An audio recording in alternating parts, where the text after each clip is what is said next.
ಹಿರಿಯ ನಾಯಕ ಎಸ್.ಎಂ. ಕೃಷ್ಣ ರಾಜೀನಾಮೆಗೆ ಕಾರಣವಾದಂತಹ ಅಂಶಗಳು ಏನೇನು ಅನ್ನುವಂತ ಮಾಹಿತಿ ಇದೀಗ ಟಿವಿ9ಗೆ ಗೊತ್ತಾಗ್ತಾ ಇದೆ. ಟಿವಿ9ಗೆ ತಿಳಿದಿರುವಂತಹ ಮಾಹಿತಿಯ ಪ್ರಕಾರವಾಗಿ ರಾಹುಲ್ ಗಾಂಧಿ ಅವರ ವರ್ತನೆಯೇ ಎಸ್.ಎಂ. ಕೃಷ್ಣ ಅವರು ರಾಜೀನಾಮೆ ನೀಡೋದಕ್ಕೆ ಮುಖ್ಯ ಕಾರಣ ಆಯಿತು ಅನ್ನುವಂತಹ ವಿಚಾರಗಳು ಈಗ ತಿಳಿದು ಬರ್ತಾ ಇದೆ.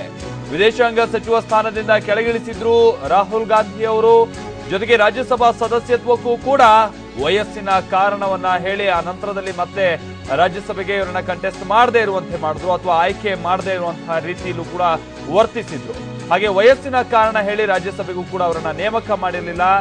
ಇಷ್ಟೆಲ್ಲವಾದ್ರೂ ಕೂಡ ಒಮ್ಮೆಯೂ ಕೂಡ ರಾಹುಲ್ ಗಾಂಧಿ ಎಸ್.ಎಂ. ಕೃಷ್ಣ ಅವರನ್ನ ಭೇಟಿ ಆಗಿರಲಿಲ್ಲ. ಹಿರಿಯ ನಾಯಕರ ಬಗ್ಗೆಯೂ ಕೂಡ ರಾಹುಲ್ ಗಾಂಧಿ ಅವರಿಗಿರುವಂತಹ ಅಸಡ್ಡೆಯನ್ನ ನೋಡಿ ಬೇಸತ್ತಿದ್ದಂತ ಎಸ್.ಎಂ. ಕೃಷ್ಣ ಅವರು ಆ ನಂತರದಲ್ಲಿ ಸೋನಿಯಾ ಗಾಂಧಿ ಜೊತೆಗೆ ಅಹಮದ್ ಪಟೇಲ್ ಜೊತೆಗೆ ಮಾತ್ರ ಭೇಟಿ ಮಾಡಿ ಅವರು ಚರ್ಚೆಯನ್ನ ನಡೆಸಿದ್ರೆ ಹೊರತು ರಾಹುಲ್ ಗಾಂಧಿ ಅವರ ಜೊತೆಗೆ ಚರ್ಚೆಯನ್ನ ಮಾಡೋದಕ್ಕೂ ಕೂಡ ಇವರಿಗೆ ಸಾಧ್ಯ ಆಗಿಲ್ಲ. ಭೇಟಿಗೂ ಕೂಡ ಒಂದು ರೀತಿಯಲ್ಲಿ ಅವಕಾಶ ಸಿಕ್ಕಿರಲಿಲ್ಲ. ಹೀಗೆ ಯಾವುದೇ ನಾಯಕರ ಭೇಟಿನೂ ಕೂಡ ಆಗಿರಲಿಲ್ಲ ಎಸ್.ಎಂ. ಕೃಷ್ಣ ಅವರು. ಈ ಹಿನ್ನೆಲೆಯಲ್ಲಿ ತಟಸ್ಥವಾಗಿ ರಾಜ್ಯ ನಾಯಕರು ಕೂಡ ಉಳಿದ್ರು ಅಂತ ಹೇಳಿ ತಿಳಿದು ಬಂದಿದೆ. ಸಿಎಂ ಸಿದ್ದರಾಮಯ್ಯ ಜೊತೆಗೆ ಪರಮೇಶ್ವರ್ ಸೇರಿದಂತೆ ಎಲ್ಲರೂ ಕೂಡ ತಟಸ್ಥರಾದ್ರು.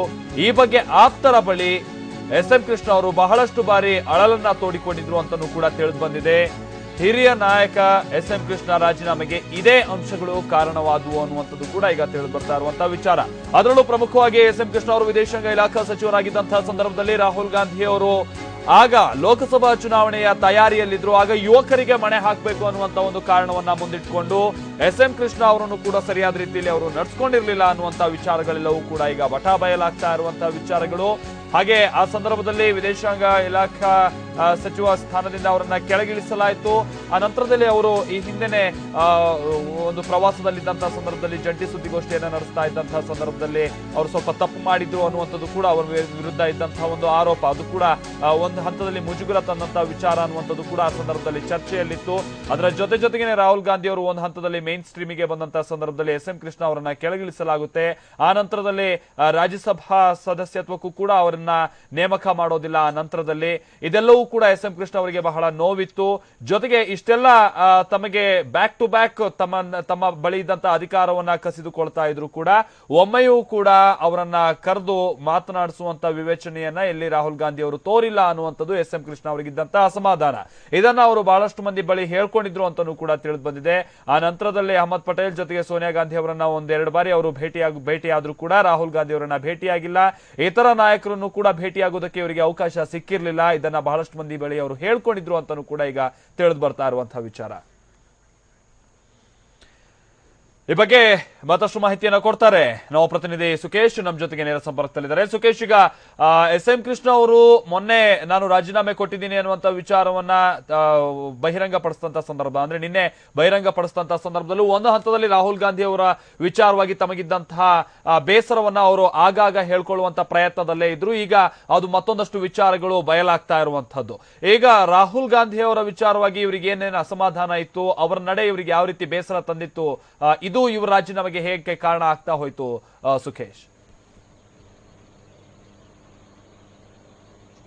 ಖಂಡಿತ ಹೌದು ಮಲ್ತೇಶ್. ಅದರಲ್ಲೂ ಕಳೆದ 4-5 ವರ್ಷಗಳಿಂದ ರಾಹುಲ್ ಗಾಂಧಿ ಅವರು ಎಐಸಿಸಿ ಮಟ್ಟದಲ್ಲಿ ಪ್ರಬಲರಾಗ್ತಿರುವಂತೆ ಸಾಕಷ್ಟು ಬದಲಾವಣೆಗಳಿಗೆ ಮುಂದಾದಂತವರು. ಅದರಲ್ಲೂ ಹಿರಿಯ ನಾಯಕರುಗಳು ಸಲಹೆ ಸೂಚನೆ ಮತ್ತು ಪಕ್ಷದ ಸಂಘಟನೆಗೆ ಬೆನ್ನೆಲುಬಾಗಿ ನಿಲ್ಲುವ ಮುಖಾಂತರವಾಗಿ ಯುವಕರಿಗೆ ಹೊಸ ಮುಖಗಳಿಗೆ ಅವಕಾಶ ಮಾಡಿಕೊಡಬೇಕು ಅನ್ನುವಂತ ಸಂದೇಶವನ್ನ ರಾಷ್ಟ್ರಾದ್ಯಂತ ಕೂಡ ಒಂದು ಅವರು ಮೆಸೇಜ್ ಅನ್ನ ಪಾಸ್ ಮಾಡಿದ್ರು ಪಕ್ಷದ ಒಳಗೆ. ಅಂದ್ರೆ ಹಿರಿಯರು ತಮ್ಮ ಜವಾಬ್ದಾರಿಯನ್ನು ನಿರ್ವಹಿಸಲಿ, ಬೇರೆ ಬೇರೆ ಸ್ಥಾನಗಳಿಗೆ ಅವಕಾಶಗಳಿಗೆ ಯುವಕರಿಗೆ ಆದ್ಯತೆಯನ್ನು ನೀಡಲಿ ಅನ್ನುವಂತ ಮಾತನ್ನ ಹಲವಾರು ಬಾರಿ ರಾಹುಲ್ ಗಾಂಧಿ ಅವರು ಕೂಡ ಪ್ರಸ್ತಾಪವನ್ನ ಮಾಡಿದಂಥದ್ದು ಕೂಡ ಎಐಸಿಸಿ ಮಟ್ಟದ ಸಭೆಗಳಲ್ಲಿ ಅಧಿವೇಶನಗಳಲ್ಲೂ ಕೂಡ ಈ ಮಾತನ್ನು ಅವರು ಪದೇ ಹೇಳಿದಂಥದ್ದು.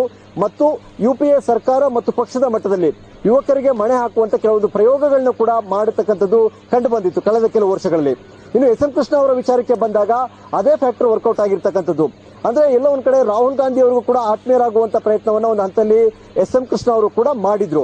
ಆದ್ರೆ ವಿದೇಶಾಂಗ ಸಚಿವರಾಗಿದ್ದಂತ ಸಂದರ್ಭದಲ್ಲಿ ಬೇರೆ ಬೇರೆ ಸಂದರ್ಭಗಳಲ್ಲಿ ಬೇರೆ ಬೇರೆ ವಿಚಾರಗಳನ್ನ ಮುಂದಿಟ್ಕೊಂಡು ಆ ಒಂದು ಸ್ಥಾನದಿಂದ ಎಸ್ ಎಂ ಕೃಷ್ಣ ಅವರನ್ನ ಇಳಿಸಬೇಕು ಅನ್ನುವಂಥ ತೀರ್ಮಾನಕ್ಕೆ ಕಾಂಗ್ರೆಸ್ ಬರ್ತಕ್ಕಂಥ ಸಂದರ್ಭದಲ್ಲಿ ರಾಹುಲ್ ಗಾಂಧಿ ಅವರ ಒಂದು ತೀರ್ಮಾನವೇ ಬಹಳ ಮುಖ್ಯವಾಗಿದ್ದು ಮತ್ತು ಅವರ ಒಂದು ಸೂಚನೆಯ ಮೇರೆಗೆ ಎಸ್ ಎಂ ಕೃಷ್ಣ ಅವರ ವಿದೇಶಾಂಗ ಖಾತೆ ಸಚಿವ ಸ್ಥಾನದಿಂದ ಕೆಳಗಿಳಿಸಲಾಯಿತು ಅನ್ನುವಂಥದ್ದು ಆ ಸಂದರ್ಭದಲ್ಲಿ ಕೇಳಿಬಂತ ಪ್ರಬಲವಾದ ಮಾತು ಮತ್ತು ಅದು ಸತ್ಯ ಕೂಡ ಹೌದು.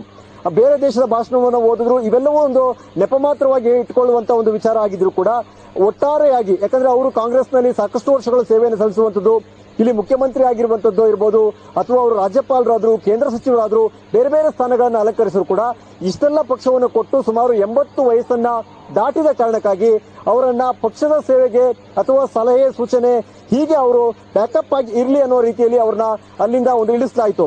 ಅದು ರಾಹುಲ್ ಗಾಂಧಿ ಅವರ ಒಂದು ಕೈ ಅನ್ನುವಂಥದ್ದು ಎಸ್ ಎಂ ಕೃಷ್ಣ ಅವರಿಗೆ ಅವತ್ತೇ ಕೂಡ ಸ್ಪಷ್ಟವಾಗಿತ್ತು. ಆದ್ರೆ ಇನ್ನೊಂದು ನಿರೀಕ್ಷೆಯಲ್ಲಿ ಎಸ್ ಎಂ ಕೃಷ್ಣ ಅವರಿದ್ರು. ರಾಜ್ಯಸಭೆಗೆ ಏನು ನಾಮನಿರ್ದೇಶನ ಮಾಡತಕ್ಕಂಥ ಸಂದರ್ಭದಲ್ಲಿ, ರಾಜ್ಯದಿಂದ ಆಯ್ಕೆ ಮಾಡತಕ್ಕಂಥ ಸಂದರ್ಭದಲ್ಲಿ ಒಕ್ಕಲಿಗರ ಕೋಟದಡಿ ಮತ್ತು ಹಿರಿಯ ನಾಯಕನಾಗಿರ್ತಕ್ಕಂಥ ನನ್ನನ್ನ ಪರಿಗಣಿಸ್ತಾರೆ ಅನ್ನುವಂತ ನಿರೀಕ್ಷೆ ಎಸ್ ಎಂ ಕೃಷ್ಣ ಅವರಿಗಿತ್ತು. ಆದ್ರೆ ಎಸ್ ಎಂ ಕೃಷ್ಣ ಅವರಿಗೆ ಸಿಗಬೇಕಾಗಿದ್ದಂತ ರಾಜ್ಯಸಭಾ ಸ್ಥಾನ ಪ್ರೊಫೆಸರ್ ರಾಜೀವ್ ಗೌಡ ಅವರ ಪಾಲಾಯಿತು. ಒಕ್ಕಲಿಗರ ಕೋಟ ಲಿಪಿಲ್ಲಾದ್ರೂ ಕೂಡ ಎಸ್ ಎಂ ಕೃಷ್ಣರಷ್ಟು ಪ್ರಬಲರಲ್ಲದಿದ್ದಂತಹ ರಾಜೀವ್ ಗೌಡ ಅವರಿಗೆ ಅನಾಯಾಸವಾಗಿ ಆ ಸ್ಥಾನ ಸಿಕ್ತು. ಇದು ಎಲ್ಲ ಒಂದ್ ಕಡೆ ಎಸ್ ಎಂ ಕೃಷ್ಣ ಅವರ ಅಸಮಾಧಾನಕ್ಕೆ ಕೂಡ ಕಾರಣ ಆಗಿತ್ತು. ಆದ್ರೆ ಆ ನಂತರದಲ್ಲೂ ಕೂಡ ಅಂದ್ರೆ ವಿದೇಶಾಂಗ ಖಾತೆಯವರು ಇಳಿದ ನಂತರ ಅಥವಾ ರಾಜ್ಯಸಭೆ ಸ್ಥಾನ ಕೈತಪ್ಪಿದ ನಂತರವಾದ್ರೂ ಕೂಡ ಯಾವುದೇ ಕಾರಣಕ್ಕೂ ಕೂಡ ರಾಹುಲ್ ಗಾಂಧಿ ಅವರನ್ನ ಭೇಟಿ ಮಾಡ್ತಕ್ಕಂಥದ್ದು, ಅವರನ್ನ ಸಂಪರ್ಕ ಮಾಡ್ತಕ್ಕಂಥದ್ದು, ಮಾತುಕತೆ ನಡೆಸುವಂತದ್ದು ಯಾವ ಪ್ರಯತ್ನವೂ ಕೂಡ ಎಸ್ ಎಂ ಕೃಷ್ಣ ಅವರು ನಡೆಸಲಿಲ್ಲ. ಬದಲಿಗೆ ಅಹಮದ್ ಪಟೇಲ್, ಸೋನಿಯಾ ಗಾಂಧಿ ಅವರ ರಾಜಕೀಯ ಕಾರ್ಯದರ್ಶಿ ಅಹಮದ್ ಪಟೇಲ್ ಅವರನ್ನ ಭೇಟಿಯಾಗಿದ್ದಾರೆ. ಸೋನಿಯಾ ಗಾಂಧಿ ಅವರನ್ನು 2 ಬಾರಿ ಭೇಟಿಯಾಗಿ ಮಾತುಕತೆ ನಡೆಸಿದ್ದಾರೆ. ಪಕ್ಷ ಮತ್ತು ರಾಜ್ಯದಲ್ಲಿರ್ತಕ್ಕಂಥ ಸರ್ಕಾರದ ವಿಚಾರ ಎಲ್ಲವನ್ನೂ ಕೂಡ ಅವರು ಚರ್ಚೆ ಮಾಡಿದ್ದಾರೆ. ಅಂದ್ರೆ ಅವರಿಗೆ ಒಂದಂತೂ ಸ್ಪಷ್ಟವಾಗಿತ್ತು, ನಾನು ಸಚಿವ ಸ್ಥಾನದಿಂದ ಇಳಿಲಿಕ್ಕೆ ಅಥವಾ ರಾಜ್ಯಸಭೆಯಲ್ಲಿ ನನ್ನ ಸದಸ್ಯತ್ವ ರಿನ್ಯೂವಲ್ ಆಗದೇ ಇರಲಿಕ್ಕೆ ಎಲ್ಲವಕ್ಕೂ ಕೂಡ ರಾಹುಲ್ ಗಾಂಧಿ ಅವರೇ ನೇರ ಕಾರಣ ಅನ್ನುವಂಥದ್ದು ಎಸ್ ಎಂ ಕೃಷ್ಣ ಅವರ ಅಸಮಾಧಾನಕ್ಕೆ ಕಾರಣ ಆಗಿತ್ತು. ಮತ್ತು ಬೇರೆ ಬೇರೆ ರಾಜ್ಯಗಳಲ್ಲಿ ಪ್ರಯೋಗ ಮಾಡುವ ಹಂತದಲ್ಲೂ ಕೂಡ ಹಿರಿಯ ನಾಯಕರನ್ನ ಬಿಟ್ಟು ಯುವ ಮಕ್ಕಳಿಗೆ ಮಣೆ ಹಾಕ್ತಕ್ಕಂಥ ಪ್ರಯತ್ನವನ್ನು ರಾಹುಲ್ ಗಾಂಧಿ ಮಾಡಿದ್ರು.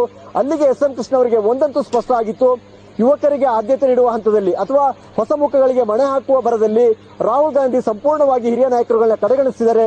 ನನ್ನ ಮತ್ತು ಸೋನಿಯಾ ಗಾಂಧಿ ಅವರ ಸಂಬಂಧ ಎಷ್ಟೇ ಚೆನ್ನಾಗಿದ್ರು ಕೂಡ ಅಂತಿಮವಾಗಿ ರಾಹುಲ್ ಗಾಂಧಿ ಅವರ ಮಾತಿಗೆ ಬೆಲೆ ಇರೋದ್ರಿಂದ ನನ್ನನ್ನು ಕಡೆಗಣಿಸ್ತಿರುವಂತಹ ರೀತಿ ಅಥವಾ ನನ್ನ ಮಾತಿಗೆ ಮಾನ್ಯತೆ ಇಲ್ಲ ಅನ್ನೋ ರೀತಿಯಲ್ಲಿ ನಡ್ಕೊಳ್ತಿರೋದೇನು ಅದು ಯಾವತ್ತೂ ಕೂಡ ಸರಿ ಹೋಗಲ್ಲ ಅನ್ನುವಂಥದ್ದು ಎಲ್ಲೋ ಒಂದು ಹಂತದಲ್ಲಿ ಎಸ್ ಎಂ ಕೃಷ್ಣ ಅವರಿಗೆ ಮನದಟ್ಟಾಗಿದೆ. ಇದೇ ವಿಚಾರವನ್ನ ಅವರು ತಮ್ಮ ಆಪ್ತರ ಮುಂದೆ ಕೂಡ ವ್ಯಕ್ತಪಡಿಸಿರುವಂತದ್ದು. ಹಳೆ ಬೇರು ಹೊಸ ಚಿಗುರು ಎರಡೂ ಸೇರಿ ಮುನ್ನಡೆದಾಗ ಮಾತ್ರ ಪಕ್ಷ ಪ್ರಬಲವಾಗಲಿಕ್ಕೆ ಸಾಧ್ಯ. ಹಿರಿಯರನ್ನ ಆ ರೀತಿ ಕಡೆಗಣಿಸ್ತಕ್ಕಂಥದ್ದು ಸರಿಯಲ್ಲ ಅನ್ನುವಂತ ಸೂಚ್ಯವಾಗಿ ಅದನ್ನ ತಮ್ಮ ಬೆಂಬಲಿಗರ ಮುಂದೆ ಆಪ್ತರ ಮುಂದೆ ಅದನ್ನು ವ್ಯಕ್ತಪಡಿಸಿದ್ರು. ಅದು ಹೈಕಮಾಂಡ್ಗೆ ರೀಚ್ ಆಯ್ತೋ ಎಲ್ಲೋ ಗೊತ್ತಿಲ್ಲ ಅಥವಾ ರಾಹುಲ್ ಗಾಂಧಿ ಅವರಿಗೆ ಅದು ರೀಚ್ ಆಯ್ತೋ ಎಲ್ಲೋ ಗೊತ್ತಿಲ್ಲ. ಎಸ್ ಎಂ ಕೃಷ್ಣ ಅವರ ವಿಚಾರದಲ್ಲಿ ರಾಹುಲ್ ಗಾಂಧಿ ತಮ್ಮ ನಿಲುವನ್ನು ಯಾವತ್ತೂ ಕೂಡ ಬದಲಿಸಿಕೊಳ್ಳಲಿಲ್ಲ. ಈ ಎಲ್ಲ ಅಸಮಾಧಾನ ಒಂದು ಕಡೆ ಸೇರಿ ಅದು ಸ್ಫೋಟ ಆದ ರೀತಿಯೇ ಎಸ್ ಎಂ ಕೃಷ್ಣ ಅವರು ಕಾಂಗ್ರೆಸ್ಗೆ ರಾಜೀನಾಮೆ ನೀಡಿದಂತ ಬೆಳವಣಿಗೆ ಅಂತ ಹೇಳ್ಬೋದು. Malthesh, okay, thank you.